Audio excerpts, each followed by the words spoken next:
क्या मेरे सपनों में पत्नियां असली हैं? अध्याय 291। ये यू ने अविश्वास से बाय मियाओलिन को देखा। उसने वास्तव में इसकी उम्मीद नहीं की थी। भले ही बाय मियाओलिन को पता था कि यह एक जाल है, फिर भी उसने दृढ़तापूर्वक उसके ऊपर निर्वाण ग्लेज लबादा लपेट दिया। कोई आश्चर्य नहीं, बाय परिवार में वो ये कहते हुए उसके खिलाफ झुक गई थी कि वो गर्मजोशी के एक पल का आनंद लेना चाहती थी। इसलिए वो शुरू से ही सब कुछ जानती थी, केवल इसे अपने तक ही सीमित रखती थी। अपनी मुठ्ठियां कसकर भींचते हुए ये यू ने गंभीरता से पूछा, क्या तुम्हें कभी संदेह हुआ कि यह एक योजना हो सकती है जो मैंने किसी और के साथ मिलकर रची थी? बाय मियाओलिन मुस्कुराई। उनकी अभिव्यक्ति आश्चर्यजनक रूप से सुंदर थी। अगर यह वास्तव में तुमने मुझे मारने के लिए किसी और के साथ मिलकर साजिश रची थी तो ऐसा ही होगा, लेकिन अब ऐसा लगता है कि तुम्हें इसके बारे में पता नहीं था और इससे मुझे वास्तव में खुशी होती है। सच में, जब से ये यू ने 20 साल पहले बाय परिवार छोड़ा था, बाय यू भी लगातार चिंतित थी कि वो एक राक्षस के रूप में बाय मियाओलिन की पहचान उजागर कर सकती है। उन्होंने बार बार उसे ये यू की गतिविधियों पर कड़ी नजर रखने की सलाह दी।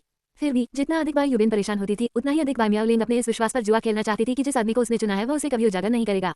और वास्तव में 2 दशक बिना किसी घटना के बीत गए। बाय परिवार के रहस्य पर किसी का ध्यान नहीं गया और बाय मियाओलिन का ये यू के प्रति स्नेह हर साल और मजबूत होता गया।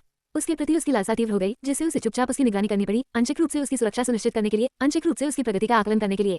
ऐसी अनगिनत रातें थी जब बाय मियाओलिन ने कल्पना की थी कि ये यू उसके सामने खड़ा है और उसे पूरी तरह हरा देगा। फिर वो वैध रूप से मानव दुनिया पर विजय प्राप्त करने के अपने मिशन को छोड़ सकती है और बस उसकी एकमात्र हमेशा के लिए एक साथ बन सकती है। आखिरकार उसने अपनी सुरक्षा को आसान बनाने पर भी विचार करना शुरू कर दिया।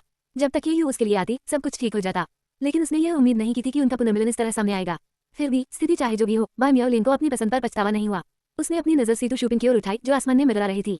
इन वर्षों में बाय मियाओलिन ने मानव क्षेत्र को संभालने के बारे में बहुत कुछ सीखा था। वह निश्चित रूप से उत्तरी जंगल महाद्वीप के पवित्र मैदान के स्वामी के लिए कोई अजनबी नहीं थी, लेकिन एक बात ने उसे बहुत परेशान कर दिया। उसने जोर से पूछा, आपको दानव क्षेत्र के ऐसे खजाने के बारे में कैसे पता चला? और आप निर्वाण ग्लेज ड्रॉप का इतना सटीक नाम कैसे दे सकते हैं? वास्तव में आप कौन हैं? मैं तुम्हारा जल्लाद हूँ। सीतू शूपिंग ने बाय मियाओलिन पर हमला करने की तैयारी करते हुए मुड़ी हुई मुस्कुराहट के साथ उत्तर दिया, लेकिन कोई उससे भी तेज चला गया। ये यू ने अपने हाथों से एक सील बनाई जिससे ऊपर के तारे चमक उठे। सीतू शूपिंग के पैरों के नीचे एक नीली संरचना दिखाई दी। यह महसूस करते हुए कि कुछ गलत है, उन्होंने प्रतिक्रिया करने का प्रयास किया, लेकिन खुद को गतिहीन पाया, एक मांसपेशी को हिलाने या यहाँ तक कि अपनी आध्यात्मिक ऊर्जा को प्रसारित करने में भी असमर्थ हो गए। अगले ही पल तारों की रोशनी उतरी और पूरी तरह से सीतू शूपिंग को अपनी चपेट में ले लिया। चमक चकाचौंध कर देने वाली थी, सीधे देखना असंभव था। ये 10,000 फिनोमेना स्टार तकनीक से स्टार फ्यूरी फॉर्मेशन था। स्वर्ग और पृथ्वी की शक्तियों का उपयोग करते हुए ये बिना किसी कठिनाई के असेंशन क्षेत्र के कृषक को नष्ट करने में सक्षम था। सीतू शूपिंग की आभा जल्द ही गायब हो गई, उसकी चीख तक नहीं निकली। बाय मियाओलिन चुपचाप खड़ी रही और सब कुछ सामने आता देख रही थी। जब से वह 1000 साल पहले जागी थी, तब से वह पूरी तरह से खुद पर निर्भर थी, लेकिन अब वह आदमी जिससे वह प्यार करती थी उसकी रक्षा करते हुए उसके सामने खड़ा था। क्या सुरक्षा पाने का यही एहसास था? ये सचमुच एक आनंददायक अनुभूति थी। फिर भी खतरा अभी टला नहीं लग रहा था। जैसे ही तारों की रोशनी धुंधली हुई, एक विशाल काला कोकून दिखाई दिया जहाँ सीतू शूपिंग थी, जो दिल की धड़कन की तरह धड़क रहा था, जिस पर कई रक्त लाल नसें अंकित थीं। ये देखकर ये यू अपने आप को रोक नहीं सका, लेकिन मोहे चढ़ गई। आखिर वह चीज क्या है? अगले ही पल कोकून के भीतर से सीतू शूपिंग की आवाज गूंज उठी, ये यू, तुम्हारी मुझ पर हमला करने की हिम्मत कैसे हुई? तुमने इस शरीर को नुकसान पहुंचाया है जिसे मैंने बड़ी मेहनत से तैयार किया था। क्या तुम जानते हो कि मैंने इसके लिए क्या बलिदान दिया है? एक धीमी आवाज के साथ कोकून फट गया, जिससे बैंगनी रंग की त्वचा और उसके सिर से 2 सींग निकलते हुए एक राक्षसी आकृति प्रकट हुई। चेहरा सीतू शूपिंग से थोड़ा सा मिलता जुलता था। तब फ्यूचर विज्ञापन। ये यू ने आश्चर्य से उसकी ओर देखा और मन ही मन बुदबुदाया, ये कौन सा प्राणी है?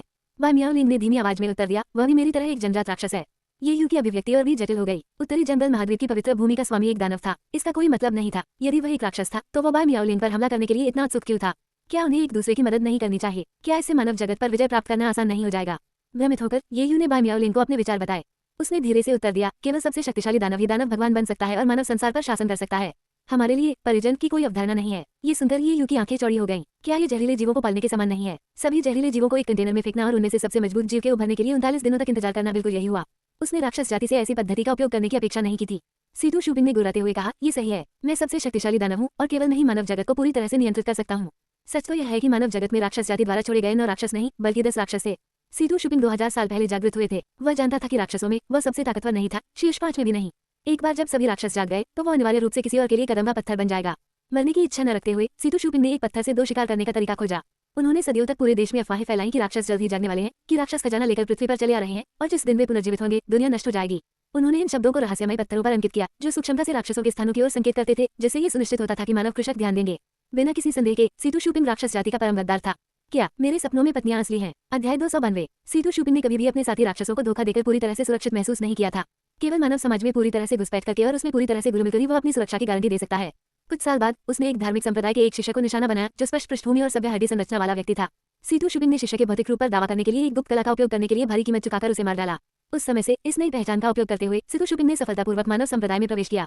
इसके तुरंत बाद उन्होंने आश्चर्यजनक साधना प्रतिभा का प्रदर्शन किया, जिससे उत्तरी जंगल महाद्वीप के रक्षक का ध्यान आकर्षित हुआ, जिन्होंने व्यक्तिगत रूप से उन्हें एक शिष्य के रूप में चुना। संयोग से ये रक्षक भी राक्षसों को खत्म करने के लिए उद्यम करने की तैयारी कर रहा था, एक ऐसी संभावना जिसने सीतू शूपिंग को रोमांचित कर दिया। इसके बाद के वर्षों में सीतू शूपिंग अपने स्वामी के साथ एक स्थान से दूसरे स्थान पर घूमता रहा, राक्षसों का शिकार करता रहा और राक्षस उत्तराधिकारियों की तलाश करता रहा। जब भी इनमें से कोई एक उत्तराधिकारी मारा जाता था तो उसे खुशी महसूस होती थी, ये जानकर कि वह अपने अंतिम लक्ष्य के एक कदम करीब था। जब 8वां दानव उत्तराधिकारी गंभीर रूप से घायल हो गया और मृत्यु के कगार पर था, तो सीतू शुपिंग को विजय की अभूतपूर्व भावना महसूस हुई। उनका मानना था कि मानव संसार में केवल 9 दानव उत्तराधिकारी ही बचे हैं और अन्य सभी के समाप्त हो जाने के बाद वह अकेले ही दानव राजा के रूप में शासन करने के लिए बचे रहेंगे। लेकिन अप्रत्याशित रूप से जैसे ही 8वें वारिस की आत्मा नष्ट हो गई, उन्होंने एक चौंकाने वाला रहस्य उजागर किया। मानव क्षेत्र में 9 नहीं बल्कि 10 वारिस बचे थे। उनमें राक्षस कुल की 73वीं राजकुमारी भी थी। भले ही सभी राक्षस उत्तराधिकारी नष्ट हो जाएं, राजकुमारी स्थिति को मोड़ने और नियंत्रण हासिल करने के लिए वहां मौजूद रहेगी। इस रहस्योद्घाटन ने सीतू शुपिंग को पूरी तरह से सदमे में डाल दिया। मूल 9-10 कैसे हो गए, वह अभी भी इसका पता नहीं लगा सका। अब जब उसका असली रूप सामने आ गया तो उसके गुस्से को छुपाने का कोई मतलब नहीं रहा। सीतू शुपिंग जोर से चिल्लाया, क्यों? आपको सामने आकर सब कुछ क्यों बदलना पड़ा? 9 वारिस 10 क्यों हो गए? बाय मियाओलिंग ने शांति से उत्तर दिया, क्योंकि आखिरी क्षण में मैंने स्वेच्छा से पीछे रहने का फैसला किया। दानव कबीले के 9 वारिस, वह तिरस्कार के संकेत के साथ जारी रही। सीधे शब्दों में कहें तो आप सभी मेरे लिए सबसे मजबूत के रूप में आगे बढ़ने के लिए सिर्फ कदम रख रहे थे। सीतू शुपिंग रुकी, फिर आंसुओं से भरी हुई उन मथासी में फूट पड़ी। उसने कभी नहीं सोचा था कि वह जितना चालाक था, किसी और के कदम का पत्थर बन जाएगा। यह इतना बड़ा अपमान था जितना किसी और से नहीं। उनका हमेशा से यह मानना था कि वे उनके लिए महत्वपूर्ण कदम थे, तो यह नौबत यहाँ तक कैसे पहुंची? भले ही तुम एक राजकुमारी हो, उसने ठंडे स्वर में कहा, अस्तित्व के इस खेल में तुम एक मोहरे से अधिक कुछ नहीं हो। यह तुम्हारी रक्षा करने वाला कोई नहीं है। उन्होंने शब्द दर शब्द जारी रखा, आपने पहले ही निर्वाण ग्लेज़ ड्रोब उतार दिया है। उस खजाने के बिना आप मुझसे लड़ने की योजना कैसे बना रहे हैं? अब मेरा परीक्षण पत्थर बनने की आपकी बारी है। इसके साथ सीतू शुपिंग ने एक हड्डी का भाला बनाया जो बांह की लंबाई के बराबर था, जिस पर अनगिनत लाल रून अंकित थे। यह एक भयानक दृश्य था। बाय मियाओलिंग ने इसे तुरंत पहचान लिया। ये दानव क्षेत्र का एक और खजाना था जिसे सोल कैप्चरिंग स्पीयर के नाम से जाना जाता था। जब ये बाय परिवार में पहुंची और उसने उस पर श्राप देखा, तो बाय मियाओलिंग को संदेह था कि इसके पीछे यही खजाना था। हालांकि उसके पास कोई सबूत नहीं था। अब ये पता चला कि वह सही थी। यह मामला काफी जटिल है। आत्मा को मोहित करने वाला भाला बेहद शक्तिशाली था और इससे बचाव करना लगभग असंभव था। जितना अधिक उसने मारा, उसने उतनी ही मजबूत आत्माओं का दावा किया, जिससे उसकी ताकत और भी बढ़ गई। रनों की तीव्र लालिमा को देखते हुए इसने कम से कम 10,000 लोगों की जान ले ली थी। इससे जो अभिशाप हो सकता था वह भयानक था और निर्वाण ग्लेज़ ड्रॉप की सुरक्षा के बिना बाय मियाओलिंग इसका मुकाबला करने के लिए संघर्ष करेगी। लेकिन चाहे कुछ भी हो, वह ये यू को नुकसान में नहीं पहुंचने दे सकती थी। यह मन में रखते हुए उसने तुरंत ही यू को एक तरफ धकेलने के लिए उसका हाथ पकड़ने की कोशिश की। जब तक वह सुरक्षित था, वह इस लड़ाई में अपने मौके लेने के लिए स्वतंत्र महसूस करेगी। उसे आश्चर्य हुआ जब उसने हवा के अलावा कुछ भी नहीं समझा। ये यू पहले ही सीतू शुपिंग के सामने आ चुका था और उसने सोल कैप्चरिंग स्पीयर पर अपना हाथ रख दिया था। सीतू शुपिंग ने व्यंग्यपूर्वक कहा, लड़के, क्या तुम मौत की तलाश में हो? मूल रूप से उन्होंने पहले बाय मियाओलिंग से निपटने और फिर ये यू की देखभाल करने की योजना बनाई थी। लेकिन चूंकि ये यू अपनी जान देने के लिए इतना उत्सुक लग रहा था, सीतू शुपिंग ने खुशी खुशी ऐसा किया और हमला करने के लिए आत्मा को लुभाने वाला भाला उठा लिया। तब फ्यूचर विज्ञापन। ये यू ने शांति से कहा, अगर मैं तुम्हें एक बार मार सकता हूँ तो मैं तुम्हें दूसरी बार भी मार सकता हूँ। अगले ही पल ये यू ने अपने खाली हाथ से एक मोहर बनाई। सीतू शुपिंग के शरीर पर अनगिनत छोटे घाव दिखाई दिए, जो ये यू की सीलिंग कार्य में तेजी आने के साथ तेजी से बड़े हो गए। खून नीचे की ओर नहीं बल्कि हवा में ऊपर की ओर बहकर सीतू शुपिंग के सिर के ऊपर एकत्र होकर एक विशाल रक्त कुल्हाड़ी बन गया। अचानक हुई गिरावट के साथ कुल्हाड़ी नीचे जा गिरी, जिससे सीतू शुपिंग की आत्मा नष्ट हो गई। ये स्वर्ग की सजा के रूप में जानी जाने वाली निषिद्ध तकनीक थी, जिसमें आत्महत्या करने वाली कुल्हाड़ी बुलाने और प्रतिद्वंदी की आत्मा को नष्ट करने के लिए रक्त का उपयोग किया जाता था। निस्संदेह ये यू का अपने खून का उपयोग करने का कोई इरादा नहीं था। इसके बजाय उसने सीतू शुपिंग की हर आखिरी बूंद को बहा दिया। उसकी आत्मा को मारने के लिए उसके खून का उपयोग कर रहा हूँ। अपनी आत्मा के नष्ट हो जाने के कारण सीतू शुपिंग जमीन पर गिर पड़ा। उसका शरीर धीरे धीरे विघटित हो गया। इस प्रकार दानव क्षेत्र के सबसे बड़े गद्दार का अंत हो गया। ये यू ने लाश की ओर देखा तक नहीं। उसका सारा ध्यान उसके हाथ में मौजूद आत्मा को मोहित करने वाले भाले पर था। ये वास्तव में दानव क्षेत्र के खजाने के रूप में अपनी प्रतिष्ठा पर खरा उतरा। यहाँ तक कि वो लगभग इसका शिकार हो चुके थे। ठीक से संभाले जाने पर ये किसी भी दुश्मन के खिलाफ विनाशकारी हथियार हो सकता है। ये यू बहुत खुश हुआ, लेकिन फिर उसे आश्चर्य हुआ कि उसके हाथ में भाला उसकी आंखों के ठीक सामने बिखर रहा था। कुछ ही क्षणों में वह पूरी तरह से गायब हो गया। ये यू ने हैरान होकर पूछा, क्या अभी क्या हुआ? बाय मियाओलिंग धीरे धीरे आगे बढ़े और धीरे से समझाते हुए कहा, जब हम मानव क्षेत्र में पीछे रह गए थे, तो दानव क्षेत्र के सभी खजाने हमारे साथी आत्मा कलाकृतियों में तैयार किए गए थे। जब तक हम जीवित हैं, वे बने रहते हैं। यदि हम नष्ट हो जाते हैं, तो वे गायब हो जाते हैं। यह एक सरल सुरक्षा है। ये यू की अभिव्यक्ति अवर्णनीय हो गई। एक बार भी बांका नहीं हुआ। वह शानदार विचार के साथ था। ये सच में विद्रोही है। अपनी बेचैनी को दूर करते हुए ये यू बोलने ही वाला था कि बाय मियाओलिंग ने अचानक खुद को उसकी बाहों में फेंक दिया। उसका शैतानी आकर्षण फिर से उभर आया। मोहक स्वर में उसने बुदबुदाया, अब से मत जाओ, ठीक है? मुझे पता है तुम भी मुझसे प्यार करते हो। क्या मेरे सपनों में पत्नियां असली हैं? अध्याय 293। 180 वर्ष की आयु में ये यू सफलतापूर्वक असेंशन क्षेत्र के शिखर पर पहुंच गया। वर्षों तक वह बाय परिवार में बाय मियाओलिंग के साथ रहे और साथ में आनंदमय जीवन का आनंद लिया। सीतू शुपिंग की मृत्यु के बाद से बाय मियाओलिंग ने कभी भी मानव दुनिया को जीतने की अपनी योजना का उल्लेख नहीं किया। खुद को पूरी तरह से ये यू की सेवा करने और अपने वादे को पूरी तरह से पूरा करने के लिए समर्पित कर दिया। उसने स्वेच्छा से उसके पिंजरे में बंद पक्षी की भूमिका निभाई, जो अपने वचन के प्रति प्रतिबद्ध थी। राक्षसी खजाना, निर्वाण चमकीला वस्त्र अभी भी ये यू को सुशोभित करता है। ऐसा नहीं है कि उसने इसे वापस करने की कोशिश नहीं की थी, लेकिन बाय मियाओलिंग ने इसे वापस लेने से इनकार कर दिया। उनके अपने शब्दों में, पिंजरे में बंद पक्षी को खजाने की क्या जरूरत है? इसके अलावा अगर वास्तविक खतरा आता है, तो मैं अकेले उसका सामना करने के बजाय मुझे बचाने के लिए आप पर भरोसा करना पसंद करूंगी। उसके शब्दों ने ये यू को अवाक कर दिया। एक समय पागल रहने वाली बाय मियाओलिंग बहुत ही सज्जन व्यक्ति में बदल गई थी। जब तक वो अन्य महिलाओं का पीछा नहीं करता, ऐसा लगता था कि वह इसी तरह रहेगी। हालांकि इससे ये यू को कुछ सिर दर्द हुआ। कभी कभी उसे आश्चर्य होता कि वास्तविकता में लौटने पर उसे क्या करना चाहिए। वह जो बता सका, उससे पता चला कि रोवांग पहले से ही ये यू की अन्य पत्नियों को स्वीकार करना शुरू कर रहा था। लेकिन बाय मियाओलिंग के बारे में क्या? हालांकि इस विचार ने उसे बहुत अधिक समय तक परेशान नहीं किया। भविष्य के बारे में चिंता करना उनकी शैली नहीं थी। यदि वह ली रोवांग के स्वभाव पर काबू पा सकता है, तो वह निश्चित रूप से बाय मियाओलिंग के साथ भी एक रास्ता खोल सकता है। उन्होंने इसे बाद के लिए छोड़ने का फैसला किया, जब भी वे वास्तविकता में फिर से मिले। इस बीच उन्होंने बार बार येलो स्प्रिंग्स मठ का दौरा किया, यहाँ तक कि कैसवेली को जीतने और इसे अपने गुरु जियो यंजियान को उपहार में देने पर भी विचार किया। उत्तरी जंगल महाद्वीप के पवित्र मैदानों में से एक के रूप में यह एक सम्मानजनक डोमेन होगा। जियो यंजियान चाहे तो इसका नाम येलो स्प्रिंग्स वैली भी रख सकते हैं। हालांकि जियो यूनिजिन ने ये यू को ये कहते हुए मना कर दिया कि उसके करीबी दोस्त जिनजिन की मृत्यु के बाद से उसने सभी महत्वाकांक्षाएं खो दी हैं। महाद्वीप पर प्रसिद्धि ने उन्हें कोई आकर्षित नहीं किया। वह केवल पुराने दोस्तों से मिलकर संतुष्ट होकर सीमावर्ती इलाकों में चुपचाप येलो स्प्रिंग्स मठ का प्रबंधन करना चाहता था। ये यू इस प्रतिक्रिया से कुछ हद तक आश्चर्यचकित हुआ, लेकिन समझ सकता था पथ की अंतहीन खोज सबसे दृढ़ हृदयों को भी थका सकती है। इसलिए उन्होंने जियो यंजियान और उसके माता पिता को स्वस्थ रखने के लिए दुर्लभ जड़ी बूटियां और अमृत बेचने की आदत बना ली। विशेष रूप से उनके सपनों की दुनिया वाले माता पिता ने एक लचीला दृष्टिकोण दिखाया। वे प्रतिदिन काम पर जाते रहे, उपहारों से उनके स्वास्थ्य में वृद्धि हुई, जिससे ये सुनिश्चित हुआ कि वे आसानी से अगले 100 साल जी सकते थे, ये यू के आराम के लिए। जैसे जैसे समय बीतता गया, ये यू को तेजी से ऊपर चढ़ने का खिंचाव महसूस होने लगा। आखिरकार उन्होंने इस विषय को बाय मियाओलिन के सामने उठाया, जिन्होंने उनसे चिपक कर जवाब दिया। उनकी अभिव्यक्ति में कड़वाहट का एक अंश था, लेकिन बिना एक शब्द बोले। कुछ गड़बड़ महसूस करते हुए ये यू हैरान हो गया। बाय मियाओलिन पहले से ही असेंशन दायरे के बाद के चरणों में थे। यदि उसने अपनी खेती को दबा दिया और वह अधिक मेहनत करती, तो शायद वे एक साथ दिव्यलोक पर चढ़ सकते थे। वह इतनी दुखी क्यों लग रही थी? अधिक पूछताछ के बाद बाय मियाओलिन ने धीरे से खुलासा किया, मैं दिव्य क्षेत्र पर नहीं चढ़ सकता। दानव जाति का होने के कारण अगर मैं स्वर्गारोहण क्षेत्र के शिखर पर पहुंच जाता हूं, तो मैं भी चढ़ जाऊंगा, लेकिन दिव्य क्षेत्र में नहीं, मेरी मंजिल दानव क्षेत्र होगी। तभी ये यू को समझ आया, उनके उत्थान के रास्ते पूरी तरह से अलग थे, जो नसु द्वारा निर्धारित थे। अब उसे क्या करना था? अलग होने की अचानक संभावना से घबराकर ये यू घबरा गया। बाय मियाओलिन ने धीरे से अपनी भौहें सीधी की और धीरे से कहा, मैंने इस बारे में लंबे समय से सोचा है, इसलिए मैं दिव्य क्षेत्र में प्रवेश करने का रास्ता खोज रहा हूँ। मुझे कुछ सुराग मिले हैं और मुझे विश्वास है कि मेरे पास जल्दी एक समाधान हो सकता है। ये यू ने बाय मियाओलिन को अपनी बाहों में खींचते हुए सिर हिलाया। एक राक्षस के दिव्य क्षेत्र में प्रवेश करने का मुद्दा केवल इस स्वप्न क्षेत्र तक ही सीमित नहीं था, ये कुछ ऐसा था जो वास्तविकता में भी उनका पीछा करेगा। वास्तविक दुनिया में ये यू पहले से ही ट्रांसेंडेंस क्षेत्र में एक कृषक था, जो कि एसेंशन क्षेत्र से थोड़ा दूर था। जब वह अनिवार्य रूप से उस बिंदु पर पहुंच जाएगा, तो वह दिव्य क्षेत्र में भी चढ़ जाएगा। लेकिन बाय मियाओलिन के बारे में क्या वे अलग हो जाएंगे, एक दानव क्षेत्र में और दूसरा दिव्य क्षेत्र में? ये यू ने पहले ही बाय मियाओलिन को अपने दिल में स्वीकार कर लिया था और अलग होने की उसकी कोई इच्छा नहीं थी। अगले कई दशकों तक उसने अपनी खेती को दबाने के लिए वह सब कुछ किया जो वह कर सकता था, उसके साथ रहा, क्योंकि वे उसके साथ दिव्यलोक में चढ़ने का रास्ता तलाश रहे थे। अफसोस की बात है कि उन्हें कोई समाधान नहीं मिला। 233 साल की उम्र में ये यू आखिरकार स्वर्गारोहण के क्षण तक पहुंच गया। हालांकि वे अलग होने के लिए अनिच्छुक थे, लेकिन कोई विकल्प नहीं था। जैसे ही उसका शरीर धीरे धीरे आसमान की ओर उठा, बाय मियाओलिन ने अपना दुख दबाया और विदाई ली। मेरे प्रिय, दिव्यलोक में मेरी प्रतीक्षा करो, मैं तुम तक पहुंचने का रास्ता खोज लूंगा, मैं वादा करता हूँ। ये यू ने एक बढ़िया ढंग से तैयार किया गया लकड़ी का बक्सा निकाला और उसे उसकी ओर फेंक दिया। मैंने इसे स्वयं बनाया है, मैं इसे पूरा करके आपको देना चाहता था, लेकिन समय नहीं है। ये कठिन काम है, लेकिन मुझे आशा है कि आप बुरा नहीं मानेंगे। यह एक स्मृति चिन्ह है, और जब आप आएंगे तो मैं आपके लिए दूसरा बना दूंगा। बॉक्स को पकड़ते हुए बाय मियाओलिन कुछ नहीं वाली थी कि यह क्या है, लेकिन ये यू की आकृति अचानक गायब हो गई। वह ऊपर चढ़ गया था। ऐसा महसूस हुआ जैसे उसके दिल का टुकड़ा गायब है। उसने धीरे से बक्सा खोला। अंदर एक हल्के पीले रंग का हेयरपिन पड़ा था, जिसके बगल में एक खाली जगह थी जो एक मेल खाने वाले टुकड़े के लिए थी। शिल्प कौशल वास्तव में कच्चा था, यहाँ तक कि थोड़ा कच्चा भी, लेकिन इससे उसकी आंखों में आंसू आ गए। एक पल के बाद उसने खुद को संभाला, अपने बालों में हेयरपिन लगाया और आसमान की ओर देखा। उसने मन ही मन जितनी जल्दी हो सके दिव्यलोक पर चढ़ने की कसम खाई। अगर इसका मतलब मानव जगत में सभी की जान देना है, तो वो ये यू के साथ हमेशा के लिए रहने के लिए कुछ भी करेगी।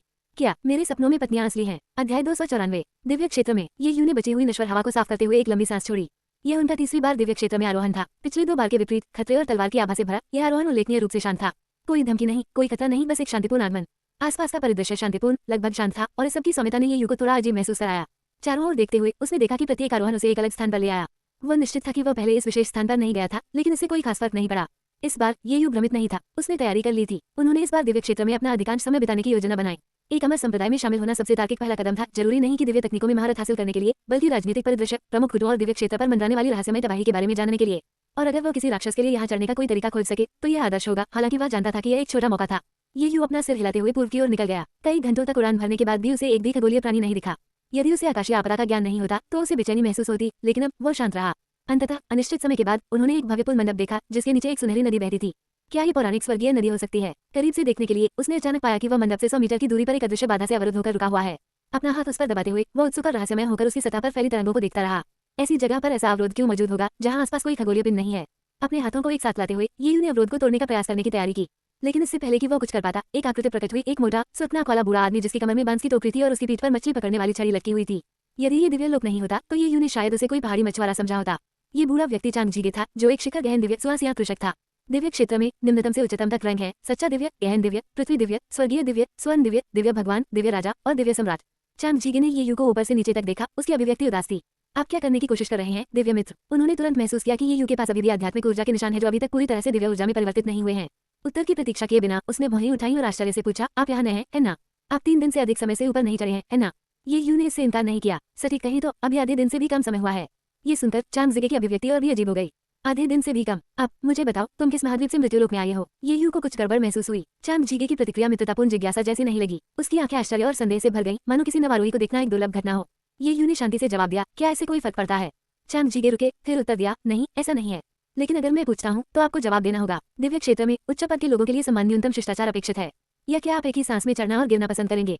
ये यू की अभिव्यक्ति तुरंत ठंडी हो गई। क्या आप मुझे धमकी दे रहे हैं? चांग जीगे हंसे। दिव्य क्षेत्र तक पहुंचने के लिए आपको सबसे प्रतिभाशाली, लचीले और कुशल प्राणियों में से एक होना चाहिए।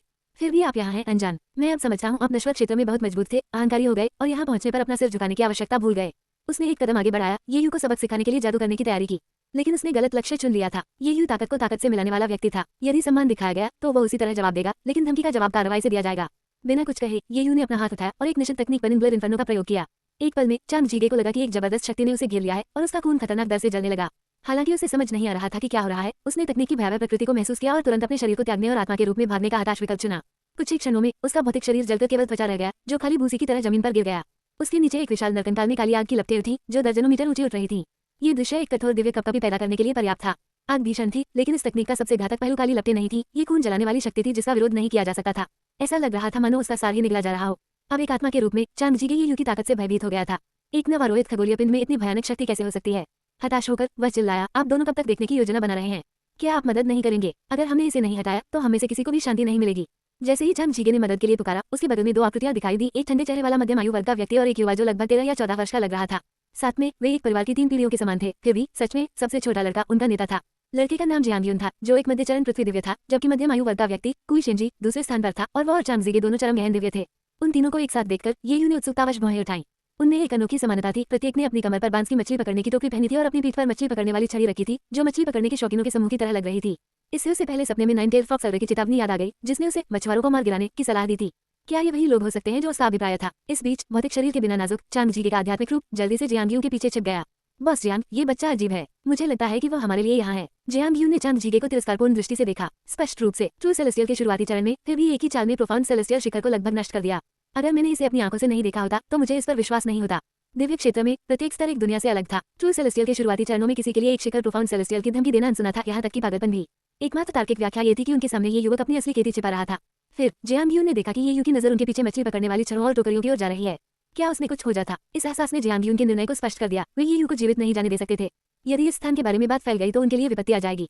जियांग यू ने चांग जीगे और कुई शिनजी को एक टेलीपैथिक संदेश भेजा, उसे मार डालो, उसकी आत्मा को नष्ट कर दो और उसके शरीर को और थरी के लिए छोड़ दो। ये सुनकर चांग जीगे उत्सुकता से सहमत हुए। भौतिक रूप के बिना उसे एक नए बर्तन की आवश्यकता थी और इस लड़के की उपस्थिति और गुणवत्ता ने उसे बिल्कुल फिट बना दिया। हालांकि कुई शिनजी झिझके। चांग जीगे के समान ही खेती करने वाला, वह जानता था कि ये यू का सामना करने से उसका भी वैसा ही हश्र हो सकता है। लेकिन जब जियांग यू ने उसकी अनिच्छा देखी तो उसने कहा, चिंता करना बंद करो। अगर इस जगह का रहस्य उजागर हो गया तो हम में से कोई भी जीवित नहीं बचेगा। या तो उसे मार डालो या हम सभी मर जाएंगे। अपनी पसंद करो। इसके साथ जियांग यून आगे बढ़ी, प्रकाश की एक लकीर में तब्दील हो गई जो हजारों समान क्लोनों में विभाजित हो गई और ये यू को घेर लिया। जैसे ही प्रत्येक क्लोन प्रकट हुआ, उनके हाथों में एक सुनहरी रोशनी बन गई। ये देखकर ये यू ने बिना समय बर्बाद किए पास में कुई शिनजी पर अपनी नजरें गड़ा दी। कुई शिनजी का दिल जोर से धड़कने लगा। ये यू क्या योजना बना रहा था? झिझक ने कुई शिनजी को चांग जीगे जैसे भाग्य के डर से हमला करने से रोक दिया था, लेकिन अब ये यू ने उस पर ध्यान केंद्रित कर दिया था, जिससे उसे एक प्रमुख लक्ष्य जैसा महसूस हो रहा था। अपने दांत पीसते हुए कुई शिनजी ने जियांग यू की क्लोन तकनीक की नकल करने का प्रयास किया, लेकिन तब तक बहुत देर हो चुकी थी। ये यू ने थोड़ा सा बल लगाते हुए अपनी हथेली को अपनी छाती पर दबाया। कुई शिनजी में एक चुभने वाला दर्द बढ़ गया, जिससे वह अपने घुटनों पर बैठने को मजबूर हो गया और वह दर्द से चिल्लाने लगा। उसका चेहरा भूतिया पीला पड़ गया। ध्वनि ने जियांग यून और चांग जीगे का ध्यान आकर्षित किया। दोनों स्तब्ध रह गए। क्या हो रहा था? ये यू जियांग यून के बजाय कुई शिनजी को क्यों निशाना बना रहा था? जियांग यून स्पष्ट रूप से हैरान था, जबकि चांग जीगे संलिप्तता के डर से तुरंत पीछे हट गया। इस बीच कुई शिनजी के शरीर के सभी 7 छिद्रों से खून बह रहा था। उसका चेहरा पीड़ा से विकृत हो गया था। एक जोरदार धमाके के साथ वह गिर पड़ा। उसकी छाती से खून की धारा फैल गई। खून एकत्रित होकर एक लाल रंग की तलवार में बदल गया, जो धीरे धीरे ऊपर उठी। उसका ब्लेड सीधे जियांग यून की ओर इशारा कर रहा था। तलवार हवा से टकराकर लाल बत्ती की एक लकीर में बदल गई, जिसने एक ही पल में अनगिनत जियांग यून क्लोनों के सिर काट दिए। यहाँ तक कि चांग जीगे का आध्यात्मिक रूप भी बच नहीं सका। यह एक और निषिद्ध तकनीक थी, स्वर्ग विभाजन रक्त तलवार। हृदय के रक्त से तलवार का पोषण करके उसने अद्वितीय विनाशकारी शक्ति उत्पन्न की। ये सब एक झटके में हो गया। कुछ क्षण पहले ये यू के सामने 3 डराने वाली दिव्य देवियां खड़ी थीं। अब वे मृत्या पराजित पड़े हैं। जीत के बावजूद ये यू सतर्क रहे। उसे आसपास दिव्य ऊर्जा के हल्के निशान महसूस हुए। जियांग यू मरा नहीं था। हालांकि कमजोर हुए, फिर भी उनकी उपस्थिति बनी रही। जैसे ही खून की तलवार धुंधली हुई, ये यू चुपचाप अकेला खड़ा रहा। तुम्हारे 2 साथी मर चुके हैं और फिर भी तुम छुपे हो। क्या तुम उनका बदला लेने की योजना नहीं बना रहे हो? जियांग यून की आवाज हर दिशा से गूंज उठी। कॉमरेड, वे केवल सुविधा के भागीदार थे। उनके चले जाने से लूट का माल बांटने वाले कम लोग रह गए हैं। बैरियर के पीछे छिपे हुए जियांग यून ने लड़ाई देखी थी और ये यू की तकनीकों की वास्तविक प्रकृति को पहचाना था। प्रत्येक एक निश्चित कला थी, जिसे बनाने के लिए भारी कीमत चुकानी पड़ी। लेकिन ये यू के पास टोल को दूसरों पर स्थानांतरित करने की असामान्य क्षमता थी, जैसा कि चांग जीगे और कुई शिनजी के भाग्य में देखा गया था। जियांग यून निश्चित कलाओं की कच्ची शक्ति से भयभीत नहीं था, लेकिन ये यू के कौशल की अजीब आक्रामक प्रकृति ने उसे असुरक्षित बना दिया था। वह उससे बचाव नहीं कर सका। जैसे ही चांग जीगे ने मदद के लिए पुकारा, उसके बगल में 2 आकृतियां दिखाई दी, एक ठंडे चेहरे वाला मध्यम आयु वर्ग का व्यक्ति और एक युवा जो लगभग 13 या 14 वर्ष का लग रहा था। साथ में वे एक परिवार की 3 पीढ़ियों के समान थे। फिर भी सच में सबसे छोटा लड़का उनका नेता था। लड़के का नाम जियांग यून था, जो एक मध्य चरण पृथ्वी दिव्य था, जबकि मध्यम आयु वर्ग का व्यक्ति कुई शिनजी दूसरे स्थान पर था और वह और चांग जीगे दोनों चरम गहन दिव्य थे। उन तीनों को एक साथ देखकर ये यू ने उत्सुकतावश भौहें उठाई। उनमें एक अनोखी समानता थी। प्रत्येक ने अपनी कमर पर बांस की मछली पकड़ने की टोकरी पहनी थी और अपनी पीठ पर मछली पकड़ने वाली छड़ी रखी थी, जो मछली पकड़ने के शौकीनों के समूह की तरह लग रही थी। इससे उसे पहले सपने में नाइन टेल फ्रॉग सर्वे की चेतावनी याद आ गई, जिसने उसे मछुआरों को मार गिराने की सलाह दी थी। क्या ये वही लोग हो सकते हैं जो उसका अभिप्राय था? इस बीच भौतिक शरीर के बिना नाजुक चांग जीगे का आध्यात्मिक रूप जल्दी से जियांग यून के पीछे छिप गया। बॉस जियांग, ये बच्चा अजीब है। मुझे लगता है कि वह हमारे लिए यहाँ है। जियांग यून ने चांग जीगे को तिरस्कारपूर्ण दृष्टि से देखा। स्पष्ट रूप से ट्रू सेलेस्टियल के शुरुआती चरण में फिर भी एक ही चाल में प्रोफाउंड सेलेस्टियल शिखर को लगभग नष्ट कर दिया। अगर मैंने इसे अपनी आंखों से नहीं देखा होता तो मुझे इस पर विश्वास नहीं होता। दिव्य क्षेत्र में प्रत्येक स्तर एक दुनिया से अलग था। ट्रू सेलेस्टियल के शुरुआती चरणों में किसी के लिए एक शिखर प्रोफाउंड सेलेस्टियल की धमकी देना अनसुना था, यहाँ तक कि पागलपन भी। एकमात्र तार्किक व्याख्या ये थी कि उनके सामने ये युवक अपनी असली खेती छिपा रहा था। फिर जियांग यून ने देखा कि ये यू की नजर उनके पीछे मछली पकड़ने वाली छड़ों और टोकरियों की ओर जा रही है। क्या उसने कुछ खोजा था? इस एहसास ने जियांग यून के निर्णय को स्पष्ट कर दिया। वे ये यू को जीवित नहीं जाने दे सकते थे। यदि इस स्थान के बारे में बात फैल गई तो उनके लिए विपत्ति आ जाएगी। जियांग यून ने चांग जीगे और कुई शिंजी को एक टेलीपैथिक संदेश भेजा, उसे मार डालो, उसकी आत्मा को नष्ट कर दो और उसके शरीर को और थरी के लिए छोड़ दो। ये सुनकर चांग जीगे उत्सुकता से सहमत हुए। भौतिक रूप के बिना उसे एक नए बर्तन की आवश्यकता थी और इस लड़के की उपस्थिति और गुणवत्ता ने उसे बिल्कुल फिट बना दिया। हालांकि कुई शिंजी झिझके। चांग जीगे के समान ही खेती करने वाला, वह जानता था कि ये यू का सामना करने से उसका भी वैसा ही हश्र हो सकता है। लेकिन जब जियांग यून ने उसकी अनिच्छा देखी तो उसने कहा, चिंता करना बंद करो। अगर इस जगह का रहस्य उजागर हो गया तो हम में से कोई भी जीवित नहीं बचेगा। या तो उसे मार डालो या हम सभी मर जाएंगे। अपनी पसंद करो। इसके साथ जियांग यून आगे बढ़ी, प्रकाश की एक लकीर में तब्दील हो गई जो हजारों समान क्लोनों में विभाजित हो गई और ये यू को घेर लिया। जैसे ही प्रत्येक क्लोन प्रकट हुआ, उनके हाथों में एक सुनहरी रोशनी बन गई। ये देखकर ये यू ने बिना समय बर्बाद किए पास में कुई शिंजी पर अपनी नजरें गड़ा दी। कुई शिंजी का दिल जोर से धड़कने लगा। ये यू क्या योजना बना रहा था? झिझक ने कुई शिंजी को चांग जीगे जैसे भाग्य के डर से हमला करने से रोक दिया था। लेकिन अब ये यू ने उस पर ध्यान केंद्रित कर दिया था, जिससे उसे एक प्रमुख लक्ष्य जैसा महसूस हो रहा था। अपने दांत पीसते हुए कुई शिंजी ने जियांग यून की क्लोन तकनीक की नकल करने का प्रयास किया, लेकिन तब तक बहुत देर हो चुकी थी। ये यू ने थोड़ा सा बल लगाते हुए अपनी हथेली को अपनी छाती पर दबाया। कुई शिंजी में एक चुभने वाला दर्द बढ़ गया, जिससे वह अपने घुटनों पर बैठने को मजबूर हो गया और वह दर्द से चिल्लाने लगा। उसका चेहरा भूतिया पीला पड़ गया। ध्वनि ने जियांग यून और चांग जीगे का ध्यान आकर्षित किया। दोनों स्तब्ध रह गए। क्या हो रहा था? ये यू जियांग यून के बजाय कुई शिंजी को क्यों निशाना बना रहा था? जियांग यून स्पष्ट रूप से हैरान था, जबकि चांग जीगे संलिप्तता के डर से तुरंत पीछे हट गया। इस बीच कुई शिंजी के शरीर के सभी 7 छिद्रों से खून बह रहा था। उसका चेहरा पीड़ा से विकृत हो गया था। एक जोरदार धमाके के साथ वह गिर पड़ा। उसकी छाती से खून की धारा फैल गई। खून एकत्रित होकर एक लाल रंग की तलवार में बदल गया, जो धीरे धीरे ऊपर उठी। उसका ब्लेड सीधे जियांग यून की ओर इशारा कर रहा था। तलवार हवा से टकराकर लाल बत्ती की एक लकीर में बदल गई, जिसने एक ही पल में अनगिनत जियांग यून क्लोनों के सिर काट दिए। यहाँ तक कि चांग जीगे का आध्यात्मिक रूप भी बच नहीं सका। यह एक और निषिद्ध तकनीक थी, स्वर्ग विभाजन रक्त तलवार। हृदय के रक्त से तलवार का पोषण करके उसने अद्वितीय विनाशकारी शक्ति उत्पन्न की। ये सब एक झटके में हो गया। कुछ क्षण पहले ये यू के सामने 3 डराने वाली दिव्य देवियां खड़ी थीं। अब वे मृत्या पराजित पड़े हैं। जीत के बावजूद ये यू सतर्क रहे। उसे आसपास दिव्य ऊर्जा के हल्के निशान महसूस हुए। जियांग यू मरा नहीं था। हालांकि कमजोर हुए, फिर भी उनकी उपस्थिति बनी रही। जैसे ही खून की तलवार धुंधली हुई, ये यू चुपचाप अकेला खड़ा रहा। तुम्हारे 2 साथी मर चुके हैं और फिर भी तुम छुपे हो। क्या तुम उनका बदला लेने की योजना नहीं बना रहे हो? जियांग यून की आवाज हर दिशा से गूंज उठी। कॉमरेड, वे केवल सुविधा के भागीदार थे। उनके चले जाने से लूट का माल बांटने वाले कम लोग रह गए हैं। बैरियर के पीछे छिपे हुए जियांग यून ने लड़ाई देखी थी और ये यू की तकनीकों की वास्तविक प्रकृति को पहचाना था। प्रत्येक एक निश्चित कला थी, जिसे बनाने के लिए भारी कीमत चुकानी पड़ी। लेकिन ये यू के पास टोल को दूसरों पर स्थानांतरित करने की असामान्य क्षमता थी, जैसा कि चांग जीगे और कुई शिंजी के भाग्य में देखा गया था। जियांग यून निश्चित कलाओं की कच्ची शक्ति से भयभीत नहीं था, लेकिन ये यू के कौशल की अजीब आक्रामक प्रकृति ने उसे असुरक्षित बना दिया था। वह उससे बचाव नहीं कर सका। क्या मेरे सपनों में पत्नियां असली हैं? अध्याय 296। स्वर्गीय नदी का पानी लगातार बह रहा था, फिर भी ये यू स्थिर खड़ा रहा। कुछ चीजें जियांग यून की समझ के लिए विशिष्ट नहीं थी। ये यू भी उनका पता लगा सकता है। पहले जब वह नश्वर क्षेत्र में था तो उसकी आत्मघाती निश्चित कलाएं साधकों के लिए एक आयामी हड़ताल के समान थी। जब तक किसी की साधना ये यू से बहुत ऊपर नहीं होती, उन्हें निश्चित रूप से मृत्यु का सामना करना पड़ेगा। हालांकि दिव्य क्षेत्र में पहुंचने पर सब कुछ अलग महसूस हुआ। नश्वर क्षेत्र से निश्चित कलाओं की अंततः यहाँ सीमित शक्ति थी। उच्च क्षेत्र के आकाशीय ग्रहों को मारने का प्रयास अब कुछ हद तक अपर्याप्त लगा। फिर भी आपदा पुनर्निर्देशन तकनीक के विनाशकारी दुष्प्रभाव महत्वपूर्ण बने रहे। लेकिन इसमें एक बड़ी खामी थी, लक्ष्य की पहले से पहचान करनी पड़ती थी। यदि लक्ष्य छिपा हुआ था, जैसा कि जियांग यून था, तो तकनीक निष्क्रिय हो गई। ये यू ने अपने आसपास का सर्वेक्षण किया। आसपास कोई ढक्कन नहीं था। एकमात्र संभावना आगे बाधा थी। ये यू को उसकी प्रवृत्ति पर संदेह नहीं था। उन्होंने तुरंत असंख्य सितारे तकनीक को नियोजित किया। सितारों की शक्ति इकट्ठा करके उसने अदृश्य बाधा को तोड़ दिया। जिस क्षण अवरोध टूटा, जियांग यून का रूप भयभीत दिख रहा था और वह तुरंत भाग गया। ये यू ने निश्चित बनिंग ब्लर इन्फर्नो तकनीक का उपयोग करने की तैयारी की, लेकिन आखिरी वक्त पर वह रुक गए। इसके बजाय उसने अपने हाथ की मोहरें बदल दी। प्रकट करना। वह सख्ती से चिल्लाया। एक पल में उसके ऊपर एक सुनहरी रोशनी चमक उठी। ये यू के दक्षिण में 100 मीटर से भी कम दूरी पर धीरे धीरे एक धुंधली आकृति उभरी। ये यू हंसा। उन्होंने अपना बनिंग ब्लर इन्फर्नो फिर से शुरू किया। आह! एक तीखी चीख गूंज उठी। जियांग यू की आकृति धीरे धीरे फिर से प्रकट हुई। उसका खून और हड्डियां चिंताजनक दर से घुलने लगी। उन्होंने आत्मा के रूप में भागने के लिए अपने दिव्य शरीर को त्यागकर चांग जीगे के उदाहरण का अनुसरण करने का प्रयास किया, लेकिन बहुत देर हो चुकी थी। उसके पैरों के नीचे एक संरचना सक्रिय हो गई और काली स्वर्गीय लपटों ने अंतिम झटका दिया। एक बात समझे बिना ही वह मर गया। धोखेबाज द्वारा ये यू का ध्यान भटकाने के बाद उसने सीधे हमला क्यों नहीं किया? उत्तर सरल था। ये यू की आपदा पुनर्निर्देशन प्रतिभा सक्रिय होने में विफल रही थी। उसे एहसास हुआ कि जो अभी भाग रहा है वह असली शरीर नहीं है। इस प्रकार उन्होंने जियांग यू की वास्तविक स्थिति का पता लगाने के लिए रिवील कमांड का उपयोग किया। अंततः इन 3 दिव्य ग्रहों का निपटान करते हुए ये यू राहत की सांस लेने के अलावा कुछ नहीं कर सका। यदि इस स्वप्नलोक ने उसे इतनी शक्तिशाली प्रतिभा न दी होती तो शायद आज उसका यही अंत हो गया होता। लेकिन ये 3 दिव्य देव क्या कर रहे थे? वे सभी मछली पकड़ने वाली छड़ी और टोकरियां क्यों ले गए? क्या वे मछुआरे हो सकते हैं जिनका उल्लेख नाइन टेल फ्रॉक्स के पूर्ववर्ती ने किया था? उत्सुकतावश ये यू कुई शिंजी की लाश की ओर देखने लगा। जैसे ही वह मछली पकड़ने वाली छड़ी और टोकरी तक पहुंचने ही वाला था, एक तलवार उसके हृदय में आर पार हो गई। ब्लेड जारी रहा। ये यू की आध्यात्मिक नसों को अविश्वसनीय गति से काटता रहा। गंभीर रूप से घायल होकर ये यू जमीन पर गिर पड़ा। उसके बगल में कुई शिंजी ने अचानक अपनी आंखें खोली। वह अपने चेहरे से खून पोंछते हुए धीरे धीरे उठा। अरे तुम बहुत चालाक हो। ये दिव्य लगभग इसके जाल में फंस गया। ये यू ने अविश्वास से कुई शिंजी को देखा। वह समझ नहीं पा रहा था कि ब्लड स्वॉर्ड के दुष्प्रभावों को कुई शिंजी पर पुनर्निर्देशित करने के बावजूद ये व्यक्ति अभी भी जीवित क्यों है। वह तकनीक आत्मघाती थी। ये यू घाटे में था। उस पर निर्वाण चमकीला वस्त्र एक फीकी चमक बिखेर रहा था। उसकी आंखों के सामने उसके घाव तेजी से ठीक होने लगे। बिना किसी संदेह के कुछ समय दिया जाए तो ये यू पूरी तरह से ठीक हो जाएगा।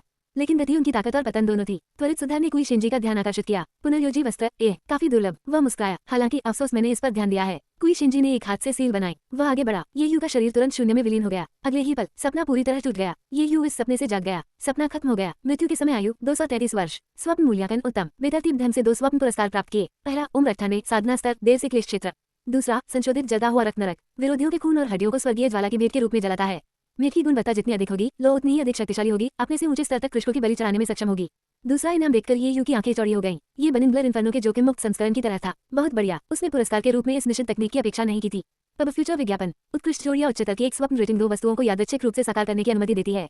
भौतिक वस्तुएं, एक मेजबान द्वारा तैयार किया गया एक एकल हेयरपिन, 2 निर्वाण ग्लेज्ड रोब, एक बेशकीमती राक्षसी कलाकृति। अगले ही पल ये यू पर काला लबादा साकार हुआ। यह कोई और नहीं बल्कि निर्वाण ग्लेज्ड रोब था। जहां तक हेयरपिन की बात है, वह कहीं दिखाई नहीं दे रहा था। इसने बाय मियाओलिंग तक अपना रास्ता खोज लिया होगा। सिस्टम को ऐसी चीजों की आदत थी। जब भी कोई भावुक बात होती थी, वह साकार हो जाती थी और उसके सपनों में उस महिला के पास चली जाती थी। इससे उसे पुरानी यादों का एहसास हुआ। लेकिन ये यू किसी चीज को लेकर उत्सुक था। समय ठीक नहीं लग रहा था। स्वप्न के दायरे में वो 1000 साल पहले बाय मियाओलिंग से मिले थे। अगर वो उस सपने से जाग गई होती तो उसे उसकी तलाश शुरू कर देनी चाहिए थी। तो उसने कुछ भी क्यों नहीं सुना। इससे वह असमंजस में पड़ गया। क्या ऐसा हो सकता है कि बाय मियाओलिंग ने सचमुच इसे एक सपने के रूप में देखा हो और इसे अतीत में छोड़ दिया हो। उस विचार के साथ ये यू ने सहज रूप से उत्तर की ओर देखा।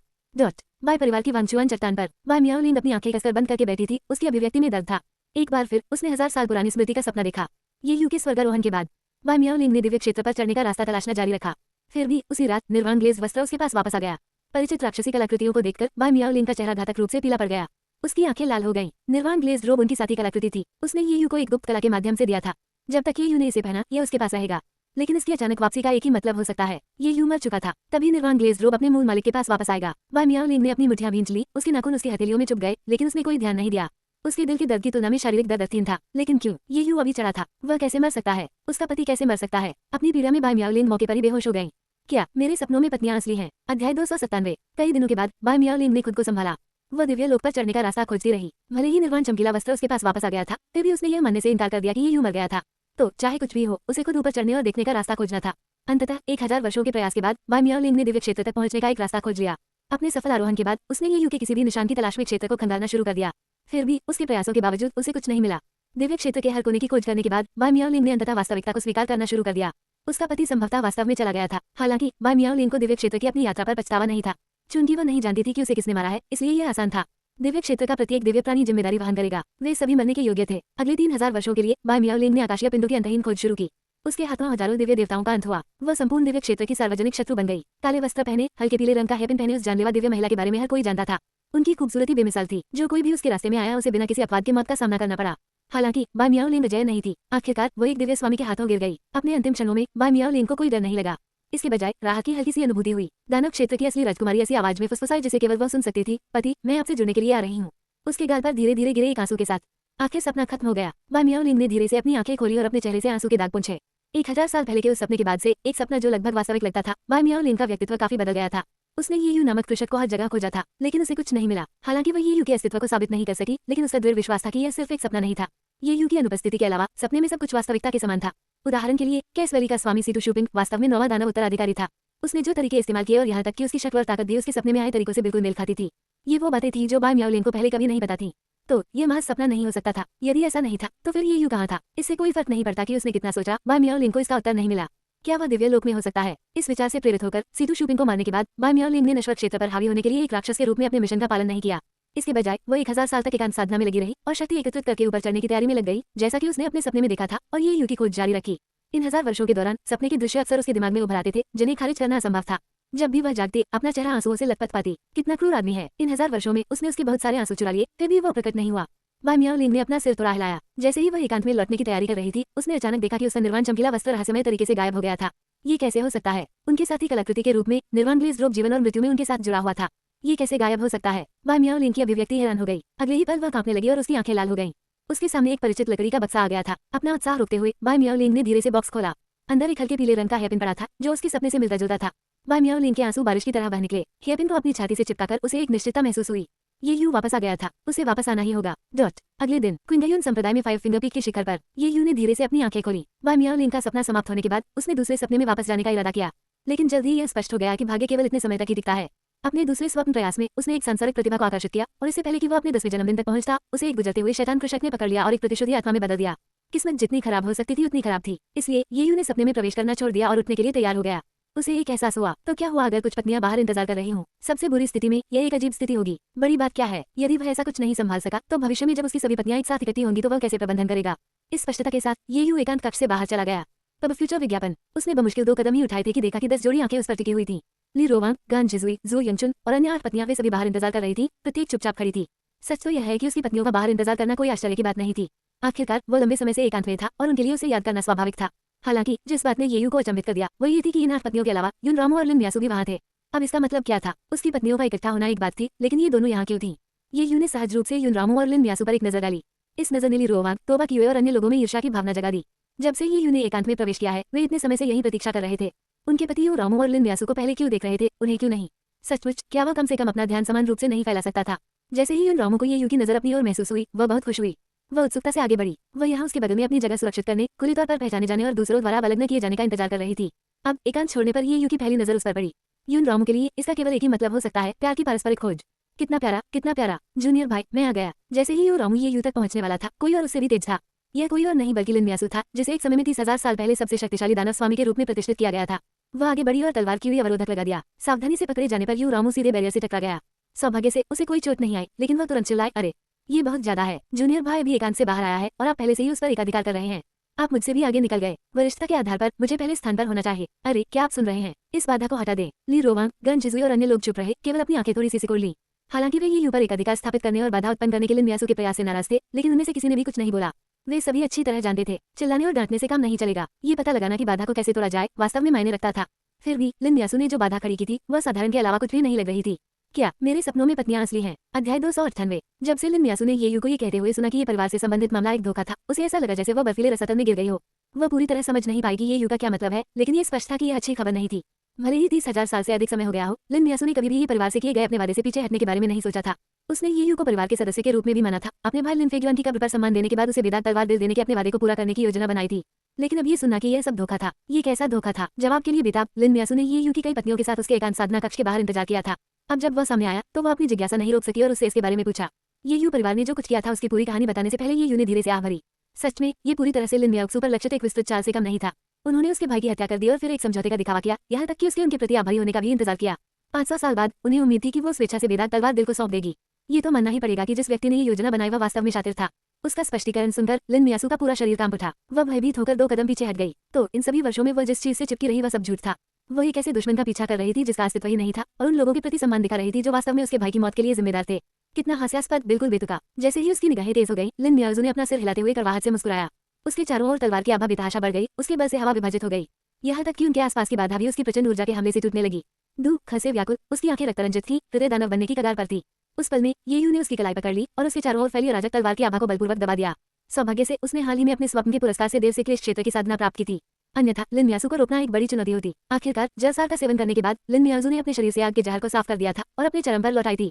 30,000 साल पहले का सबसे शक्तिशाली दानव स्वामी का खिताब निश्चित रूप से अच्छी तरह से अर्जित किया गया था। येयू की आध्यात्मिक ऊर्जा उसमें प्रवाहित होने के साथ लिन मियासु का दिमाग साफ हो गया और वह धीरे धीरे शांत हो गई। साधारण क्रोध से कुछ छल नहीं होगा, पूरे ही परिवार को रक्त ऋण चुकाना होगा। फिर भी एक सवाल था जिसे लिन मियासु ठीक से समझ नहीं पाए, इसलिए उसने पूछा, क्या आपके परिवार का हिस्सा है? येयू ने अपना सिर थोड़ा हिलाया। आप ही थे जिन्होंने मान लिया था कि मैं ये परिवार के साथ हूँ। उस समय मुझे ये भी नहीं पता था कि ये परिवार क्या प्रतिनिधित्व करता है। बाद में मैं ये परिवार के एक वास्तविक वंशज से मिला और सच्चाई सीखी। लिन मियासु ने उसे प्रणाम करने से पहले एक पल के लिए सोचा। आपने 2 बार मेरी जान बचाई है और मेरे पास आपको चुकाने का कोई रास्ता नहीं है। मैं ये परिवार के पास जाऊंगा और सच्चाई उजागर करूंगा। अगर चीजें वास्तव में वैसी ही हैं जैसे आप कहते हैं तो मैं अपने तरीके से अपना बदला लूंगा। एक बार ये सब खत्म हो जाए तो मैं आपको ढूंढने आऊंगा। मैं आपको अपना बेदाग तलवार वाला दिल देने को तैयार हूँ। जैसे ही वो बोल रही थी, लिन मियासु ने गंभीर भाव से उसकी छाती की ओर इशारा किया, मानो शपथ ले रही हो। उसे ऐसा लगा कि यह उसकी सबसे मूल्यवान संपत्ति थी। ये देखकर येयू शर्मिंदा हुआ और जल्दी से अपने हाथ लहराए। रुको कृपया, हर किसी को आपकी तलवार दिल की जरूरत नहीं है। मैं बाहरी सहायता की आवश्यकता के बिना तलवारबाजी में अपना रास्ता खुद बना सकता हूँ। ईमानदारी से कहूँ तो बेदाग तलवार हृदय एक अद्भुत चीज थी, लेकिन लिन मियासु का असली दिल ले रहे हैं। ये कुछ ऐसा था जिसे करने के लिए येयू वास्तव में खुद को तैयार नहीं कर सका। इसके बारे में सोचने मात्र से सहरन पैदा हो रही थी। इसके अलावा येयू की खेती और तकनीकी प्रणालीगत पुरस्कार थी। उनकी प्रगति तीव्र थी और हृदय राक्षसों के जोखिम के बिना वेदाक तलवार हृदय का उसके लिए बहुत कम उपयोग था। इससे भी अधिक लिन मियासुए पहले ही बहुत कुछ सह चुकी थी। वह संभवतः उससे अपना हृदय भी त्यागने के लिए कैसे कह सकता है। स्वॉर्ड हॉट के बिना मेरे पास पुनर्भुगतान के रूप में देने के लिए और कुछ नहीं है। लिन मियासु ने अपना सिर थोड़ा नीचे करते हुए बड़बड़ाया। वह वास्तव में नहीं जानती थी कि अपना आभार और कैसे व्यक्त किया जाए। ये यूं ने लिन मियासु के गाल पर धीरे से चुटकी बजाते हुए चंचलता से हंसी। क्या बदले में देने के लिए कुछ नहीं के बाद सामान्य पंक्ति यह नहीं मानी जाती कि मैं खुद को तुम्हारे लिए समर्पित कर दूंगा। लिन मियासु ने आश्चर्य से ऊपर देखा। क्या वह मजाक कर रहा था या उसका यह मतलब था? यदि वह गंभीर था तो ऐसा कैसे हो सकता था? उसकी पहले से ही बहुत सारी पत्नियां थीं और वे सब बाहर ही देख रही थीं। लिन मियासु के गाल गहरे लाल रंग के हो गए। ये यूं ने लापरवाही से अपने चारों ओर की बाधा को हटा दिया। तब फ्यूचर विज्ञापन बाहर यू रामू जो बैरियर के सामने झुककर बातें सुन रही थी, अपना संतुलन वापस पाने के लिए कई कदम लड़खड़ाते हुए लगभग आगे गिर गई। ये यूं मुस्कुराया। तुम क्या कर रहे हो? क्या मुझे आपसे यह नहीं पूछना चाहिए? यू रामू ने बनावटी गुस्सा दिखाते हुए और अपने गाल की ओर इशारा करते हुए जवाब दिया। इस तरह किसी के चेहरे पर चुटकी काटना इस अनुभूति का आनंद लेना। आप मेरा प्रयास क्यों नहीं करते? लिन मियासु के अवरोध ने ध्वनि को अवरुद्ध कर दिया था, लेकिन दृष्टि को नहीं। इसलिए बाहर सभी ने स्नेही चेहरे पर चुटकी देखी थी। स्वाभाविक रूप से इस अंतरंग भाव पर किसी का ध्यान नहीं गया। शब्दों से परे शर्मिंदा होकर लिन मियासु तलवार की रोशनी की एक लकीर में तब्दील हो गई और क्षितिज में गायब हो गई। हालांकि यून रामू अधिक चिंतित नहीं थी और इसके बजाय उसने अपनी आंखें ये ऊपर केंद्रित रखी। वह चेहरे पर चुटकी भी चाहती थी, बहुत ज्यादा, लेकिन जैसे ही ये यू जवाब देने वाला था, कोई और अब और इंतजार नहीं कर सकता था। ये दोस्त, क्या आप अलग हटना चाहेंगे? सम्राट को उसके पति के साथ पुनर्मिलन में बाधा न डालें। आखिरकार ये जानना बुद्धिमानी है कि कब आगे बढ़ना है और कब पीछे हटना है। यदि नहीं तो आपको नापसंद किए जाने का जोखिम है। दरअसल कांटेदार शत्रुता से भरे ये शब्द किसी और से नहीं बल्कि ली रोवान से आए थे।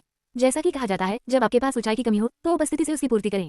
हालांकि वह यून रामू से थोड़ी छोटी थी, लेकिन उसके शाही वस्त्र उसकी भेदी निगाहों के साथ मिलकर एक शक्तिशाली आभा पेश करते थे, जो महारानी को विशाल दिखाने के लिए पर्याप्त थी। जैसे ही यून रामू जवाब देने के लिए तैयार होकर मुड़ी तो उसकी भौहें तन गईं। लेकिन उसने खुद को 8 तेजस्वी महिलाओं से घिरा हुआ पाया। सभी में अपार शक्ति झलक रही थी। उनमें से अधिक क्लिष्ट क्षेत्र के कृषक थे, उनकी आभा शक्तिशाली थी। और सबसे महत्वपूर्ण बात, प्रत्येक के पास एक ऐसी स्थिति थी जिसने तुलनात्मक रूप से यून रामू को कुचल दिया। वे ये यू के मान्यता प्राप्त दाव साथी थे। उस पल में यून रामू को स्पष्ट रूप से छाया हुआ महसूस हुआ। फिर भी हार मानने को तैयार न होते हुए उसने जवाब देने के लिए अपना मुंह खोला। केवल तभी व्यवधान हुआ जब उसके पैरों के नीचे एक संरचना अचानक चमक उठी। अगले ही पल में यू रामू को 100 मील दूर एक सुनसान पहाड़ी घाटी में टेलीपोर्ट कर दिया गया। टेलीपोर्टेशन का मंत्र देने वाला कोई और नहीं बल्कि सु याओ था, जो आमतौर पर उनमें से सबसे सौम्य स्वभाव का था। दूसरों की निगाहों को देखकर सु याओ ने एक फीकी मुस्कान बिखेरी। ये सिर्फ इतना है कि मैं अपने पति को बहुत याद करती हूँ और नहीं चाहती कि कोई और हमारे साथ बिताए समय में बर्बाद हो। उसके शब्दों ने तुरंत ज़ो यंगचुन, युनसिवू, बू लिंगफी और अन्य से सहमति व्यक्त की। ली रोवांग और गान जिजुई ने भी दोहरी सराहना की। क्या मेरे सपनों में पत्नियां असली हैं? अध्याय 299। ये यू बहुत देर से कुछ समझ पाया था। एक प्रेमिका ढूंढना पहले से ही जोखिम भरा है, क्योंकि आप कभी नहीं जानते कि रिश्ता टिकेगा या नहीं। लेकिन 2 मिल रहे हैं, ये खतरनाक है। आप कभी नहीं जानते कि वे कब एक दूसरे से टकरा जाएंगे। और अब ये यू ने खुद को बेहद खतरनाक स्थिति में पाया। सपनों की दुनिया से उसकी 8 पत्नियां एक जगह इकट्ठी थीं। उनमें से एक साम्राज्य, एक महान दानव, एक संप्रदाय नेता, एक जलपरी, एक कबीले का मुखिया, एक दिव्य पुनर्जन्म था। मूल रूप से उसके पास हर संभव उपाधि शामिल थी। और सबसे बढ़कर उनमें से एक यंगेरे था। ऐसे में प्रबंधन करना लगभग असंभव था, विशेषकर तब जब वे सभी उसकी ओर आशा भरी दृष्टि से देख रहे थे। ये वास्तविक चुनौती थी, क्योंकि अंततः चुनाव तो करना ही था। यहाँ तक कि पहले किसी नमस्कार करना जैसी सरल बात भी एक नाजुक मामला था। किसी की उपेक्षा से भावनाएं आहत होंगी। सबके साथ समान व्यवहार असंभव। सभी को संतुष्ट रखने की कोशिश एक निराशाजनक कल्पना थी। इसलिए ये यू ने खुद को बार बार शांत और आश्वस्त रहने की याद दिलाई। यदि उसने कमजोरी का कोई लक्षण दिखाया तो इन 8 पत्नियों को संभालना असंभव होगा। उसने तुरंत अपने विकल्पों पर विचार किया। स्थिर स्वर में उन्होंने कहा, देवियों, हम सभी पहले कम से कम एक बार मिल चुके हैं। आप में से कुछ एक से अधिक बार भी मिल चुके हैं। इसलिए मेरा मानना है कि आप में से अधिकांश समानांतर दुनिया की अवधारणा को समझते हैं। वह रुका, उसकी नजर गन जिजुई पर टिकी। लेकिन आप जुएल, ये हमारी व्यक्तिगत मुलाकात पहली बार होगी। ये सुनकर गन जिजुई का चेहरा हल्की मुस्कान से चमक उठा। उसके मन में उसकी आंतरिक आवाज गन डोडो ने उत्सुकता से पूछा, बहन, समानांतर दुनिया से उसका क्या मतलब है? इससे कोई फर्क नहीं पड़ता, गन जिजुई ने ये यू को स्नेह से देखते हुए उत्तर दिया। महत्वपूर्ण बात यह है कि वो हमें याद रखता है। इस बीच ली रोवांग थोड़ा घबरा गए। उसने जो पहला नाम बताया वह उसका नहीं बल्कि किसी अन्य महिला का था। यह उसे अच्छा नहीं लगा। उसने अपने होंठ भींचे। ऐसा महसूस हुआ मानो ये यू उसे स्पष्टीकरण देना चाहता है। उदाहरण के लिए, इतनी सारी पत्नियां क्यों थीं? हाल ही में दिवंगत हुए लिन मियासु और यून रामू को शामिल करते हुए जिन्हें बाहर कर दिया गया था, वे पहले से ही दोहरे अंक में थे। उसका लक्ष्य क्या था? एक पूरी किताब का नाम बताने के लिए पर्याप्त। जितना अधिक वो इसके बारे में सोचती थी, वो उतनी ही चिढ़ जाती थी, यहाँ तक कि वो उपहास करने से खुद को रोक नहीं पाती थी। पास खड़े होकर ज़ो यंगचुन ने सब कुछ देखा। पहले से ही ली रोवांग के साथ अनबन होने पर उसने सीधे अपने दिमाग में एक संदेश भेजा, हमारा पति बोल रहा है। ध्यान दो, उपहास क्यों? ली रोवांग ने अपना सिर घुमाया। उसकी आंखें तीखे अधिकार से भरी थीं और उत्तर दिया, तुम्हारी महारानी से इस तरह से बात करने की हिम्मत कैसे हुई? अगर हमारे पति ने कल हस्तक्षेप नहीं किया होता तो अब तक तुम मर चुकी होती। और अभी तुम मुझे उकसाने की हिम्मत कर रहे हो। ज़ो यंगचुन ने अविश्वास में हंसते हुए कहा। एक पुनर्जन्मित दिव्य के रूप में उसने कहीं अधिक कठिन परिस्थितियां देखी थी। एक बार की बात है, उसने अपनी दिव्य तलवार लहराई थी और बिना किसी हिचकिचाहट के दिव्य क्षेत्र की उत्तरी से दक्षिणी सीमाओं तक वार किया था। और अब उसे एक घृणित नश्वर साम्राज्य द्वारा धमकी दी जा रही थी। वह इसके लिए कहाँ खड़ी हो सकती थी? उसका गुस्सा तुरंत भड़क गया। बहुत हो गई बात। अगर तुम इतने साहसी हो तो चलो आज रात इसे अकेले ही सुलझा लेते हैं। हम अपने पति से शिकायत नहीं करेंगे, चाहे चोटें कितनी भी हों। अगर मैं जीत गई तो तुम उसे 1 साल के लिए छोड़ दोगे और मेरे रास्ते से दूर रहोगे। अगर मैं हार गया तो मैं भी ऐसा ही करूंगा। सहमत? ली रोवांग के होठों पर मुस्कुराहट आ गई और वह स्वीकार करने वाली थी। लेकिन फिर ये यू की आवाज हट गई। तुम दोनों क्या कर रहे हो? ली रोवांग और ज़ो यंगचुन ऐसे बेहोश हो गए जैसे कक्षा में दुर्व्यवहार करते हुए पकड़े गए छात्र। उन दोनों ने अपने सिर नीचे कर लिए, ये दिखावा करने की कोशिश की कि उन्हें देखा नहीं गया है। फिर सावधानी से उन्हें उठाया, ये जांचते हुए कि क्या वह वास्तव में उन्हें संबोधित कर रहा था। दुर्भाग्य से जैसे ही उन्होंने ऊपर देखा, उन्हें ये यू की ठंडी अटूट निगाहों का सामना करना पड़ा। खत्म हो गया। उसकी आंखों में देखकर उन्हें पता चल गया कि वह निश्चित रूप से उनसे बात कर रहा था। एक दूसरे पर नजर डालते ही दोनों महिलाओं की आंखों में लगभग आक्रोश झलक उठा। प्रत्येक आश्वस्त था कि दूसरे ने छीटाकशी की है। ये यू की आवाज सख्त थी। तुम क्या देख रहे हो? क्या तुम फिर से सजा पाना चाहते हो? ये सुनकर ली रोवांग और ज़ुओ यंगचुन ने तुरंत अपने सिर के पिछले हिस्से को पकड़ लिया और अपने सिर को बेतहाशा हिलाया।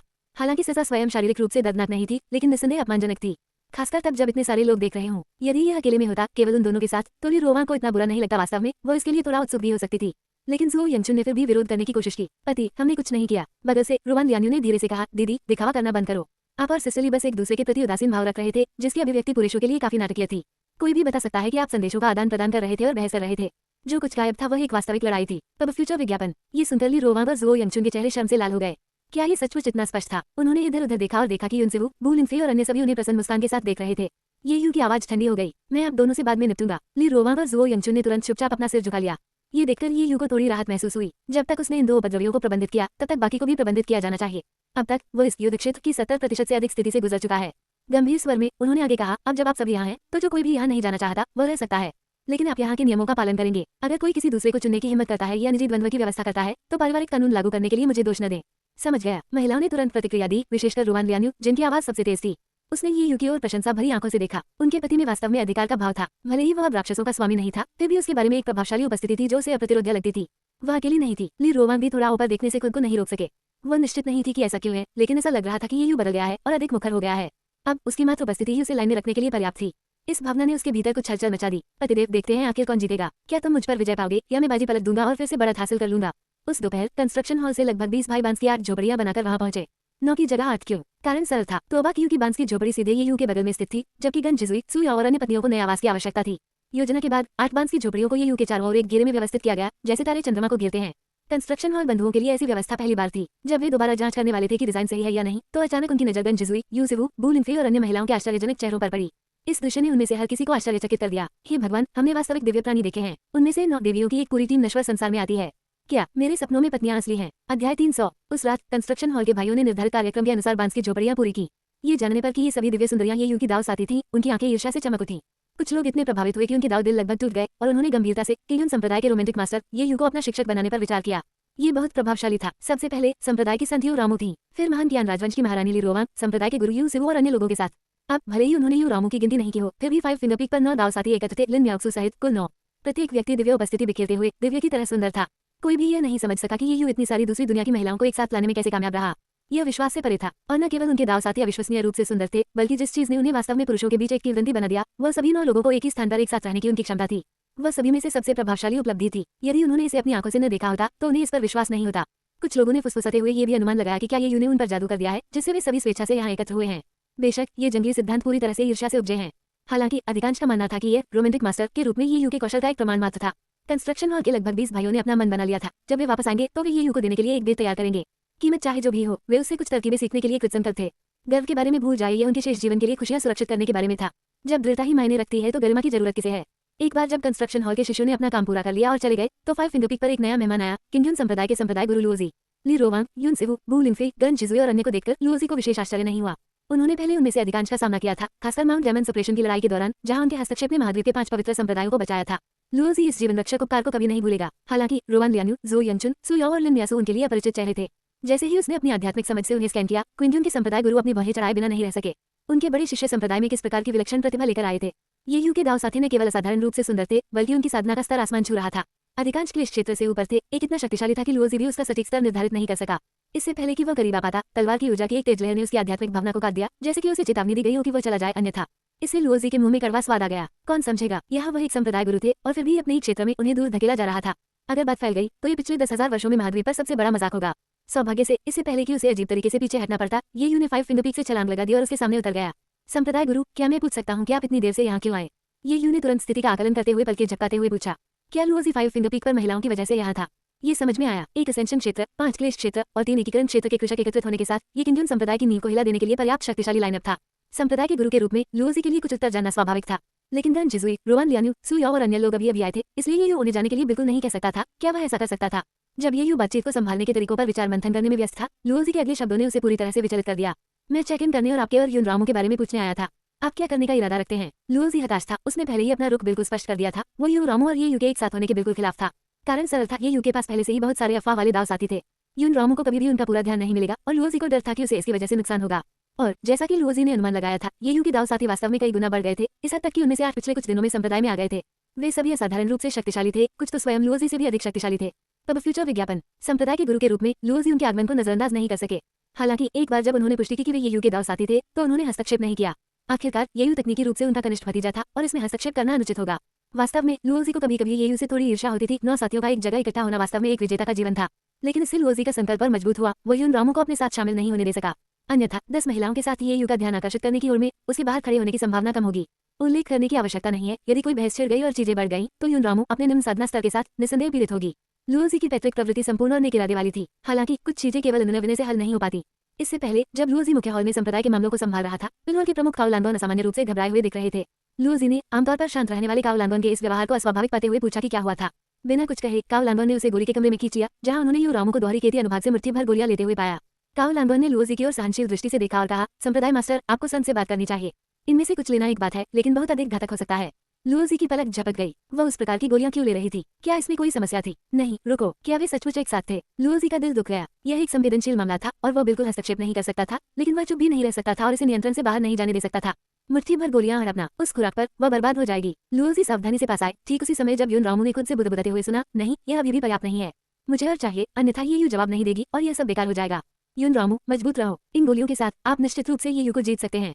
ये सुनकर लुओजी पूरी तरह से अवाक रह गया। तो ये क्षमता का सवाल नहीं था, ये था कि उनकी प्रिय पोती पूरी तरह से जुनूनी हो गई थी और चरम उपायों का सहारा लेने के लिए तैयार थी।